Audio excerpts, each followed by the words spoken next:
Sei un'azienda e vuoi scoprire le opportunità legate all'assunzione di persone con disabilità e appartenenti alle categorie protette?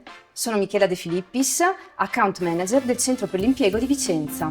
Click Lavoro Veneto ti offre un supporto completo per aiutarti a rispettare gli obblighi previsti dalla legge 68/1999. È sufficiente contattare il tuo Centro per l'Impiego per ottenere tutte le informazioni necessarie e ricevere un'assistenza completa per l'assunzione di persone con disabilità e appartenenti alle categorie protette.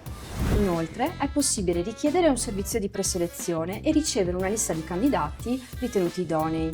Valuteremo poi insieme il tipo di accompagnamento all'inserimento che meglio si adatta alle tue esigenze. Se necessario, è possibile iniziare anche con un tirocinio, un'ottima occasione per valutare la compatibilità dei candidati prima di un'assunzione definitiva. Il nostro supporto rende facile e veloce l'inserimento di persone con disabilità e appartenenti alle categorie protette, aiutandoti a far crescere la tua azienda. Scopri di più sul sito clicklavorovEneto.it e segui le indicazioni riportate qui sotto.